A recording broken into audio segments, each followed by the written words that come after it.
लेकिन जिन लोगों को दमे की शिकायत है, अस्थमा रहता है, उनके लिए ये फार्दा टाइम तो बहुत अच्छा है, लेकिन उसके लिए हमारे जो वैद्य हैं उन्होंने बनाया एस्मा अमृत सिरप। एस्मा अमृत मतलब एस्मा लिया उन्होंने अस्थमा से, एस्मा अमृत सिरप। अमृत तो फिर अमृत ही होता है, आयुर्वेद वैसे ही अमृत है। एस्मा अमृत सिरप जो है वो जिन लोगों को भी दिया, मतलब जिन लोगों को भी दिया, वो लोग पंप जो लेते थे ऐसे अस्थमा का छोड़ गए। और ये हवा में तीर नहीं है भैया, कमाल की चीज़ है। ये मामूली भी नहीं है पीने वाली दवाई, काफ़ी कॉस्टली है। सुभाष गोयल थोड़ा महंगा ज़रूर है, लेकिन कमाल की चीज़ें हैं। और इसको लेने से तुरंत मतलब पेशेंट कहता है 2-4 दिन में कि गोयल साहब आनंद आया, अपनी नींद हम सो पाए। हमें तो नींद ही नहीं आती थी जो अपनी नींद होती है, क्योंकि कभी पंप लेके सो गए, कभी गोली खा के सो गए, और जब सुबह उठते वही थका हुआ शरीर। इस दवा को लेने के बाद जो ये अज़मा अमृत सिरप है, कई लोगों ने तो बताया कि हमारी जो मैरिड लाइफ है वो भी 4-5 साल से ऐसे चल रही थी जैसे बहन भाई रहते हैं। उनकी भी ज़िंदगी में इसने अपना कमाल किया, उनको चैन की नींद आई, शरीर में थोड़ी चुस्ती फुर्ती आई। तो अस्थमा को सही करने में इसका योगदान है एस्मा अमृत सिरप का। शायद यहाँ पड़ा है, ये पड़ा है मैडम जी, हाँ ये ब्लैक कलर का ये है। ये इतनी सी बॉटल है और इसको बनाना पड़ता है कांच में, कांच में ही देते हैं। अगर प्लास्टिक में हम सिर्फ उसको देते हैं जो विदेश जाते हैं और उनको ये बताया जाता है कि इसको 3 मंथ के अंदर ख़त्म करना है। प्लास्टिक की बोतल में 3 महीने से ज़्यादा दवाई की लाइफ ही नहीं होती। तो जो कांच है इसके अंदर चाहे 10 साल पड़ी रहे, आयुर्वेदिक दवा ख़राब नहीं होती। तो इसको हम कांच की बोतल में देते हैं।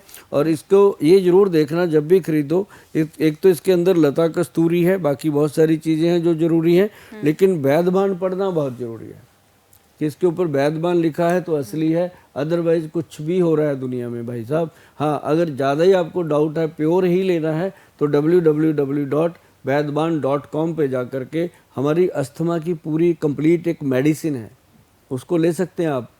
उसके अंदर कैप्सूल भी है, गोली भी है, और एक खाने के लिए खमीरा भी है, और एक ये पीने की दवाई है। और साथ में हम उसमें हनी वगैरह भी देते हैं, शहद अपना कश्मीरी।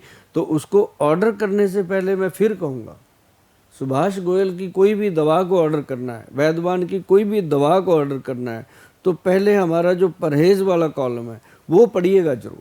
अगर वो परहेज़ आप कर सकते हो तभी इस पे पैसा लगाइएगा, नहीं तो आप अपनी ज़िंदगी जी रहे हो, जैसे जी रहे हो वैसे जीते रहिएगा। अगर आप हमारे वैद्य जी की बात नहीं मान सकते तो आपको ये दवाई लेने का कोई फ़ायदा होने वाला नहीं है। फ़ायदा होता है दवाइयों का, जब तक आप परहेज़ नहीं करोगे आपको नहीं फ़ायदा होगा। और ये बात सुभाष गोयल बहुत ही शरेआम कह देता है, क्योंकि दवाइयाँ बेचना हमारा काम नहीं है। हमारा काम है आप लोगों के दिलों में रहना, आप लोगों के परिवार में रहना, और आपके रोग को ख़त्म करना। बिल्कुल, क्या बात है। और बहुत कम लोगों का ये लक्ष्य होता है। लोग तो सिर्फ अपनी दुकान चलाते हैं गोयल साहब, बस अपनी दवाई बिक जाए, आदमी आता रहे, लेकिन वो चलती रहे। ये जो भावना है ना, ये सच में लोगों को जोड़ती भी है। और आज इतना नाम भी है कि लोग कहते हैं कि भाई अगर विश्वास करना है तो गोयल साहब। मैडम आज मतलब कहना नहीं चाहिए, भगवान की ऐसी कृपा है प्रभु की, मैं कहता हूँ सारी दुनिया पे बनी रहे। मैं तब कई बार बहुत दुखी भी होता हूँ, लेकिन कई बार हर्षित भी होता हूँ, खुश भी होता हूँ कि लोग मुझे मिलना चाहते हैं, और 3-3 4-4 महीने की वेटिंग होती है। और जब मेरे को मिलने आते हैं, टाइम भी दिया होता है उनको कि 12 बजे की आपकी अपॉइंटमेंट है, तब भी जाके 3-3 4-4 बजे मीटिंग होती है, 3-3 घंटे वो वेट करते हैं। और एक बड़ी कृपा हमारे ऊपर गुरु महाराज की है, क्योंकि हम पंजाब से आते हैं, हमें लंगर लगाने की बड़ी शौक़ रहता है, था पहले से, अब भी है। तो वो लंगर हमारे जो संस्थान है, क्लिनिक है, वहाँ चलता रहता है।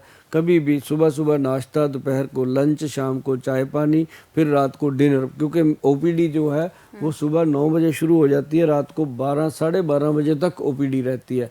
तो वो इतनी देर मेरा खुद का बैठना लोगों में, इसके लिए मैं सब लोगों को बहुत बहुत धन्यवाद देता हूँ कि आप लोगों की जो दुआएं हैं वो मेरे शरीर को आपके प्रति चलाती रहती हैं, और मैं बैठ के आपकी सेवा करता हूँ। पर मेरे से दवाई लेने से पहले मैं फिर कहता हूँ कि परहेज़ वाला कॉलम पढ़ के ही आप मेरे साथ जुड़ना, नहीं तो फिर आप जैसा जीवन चला रहे हो वो चल ही रहा है। बिल्कुल।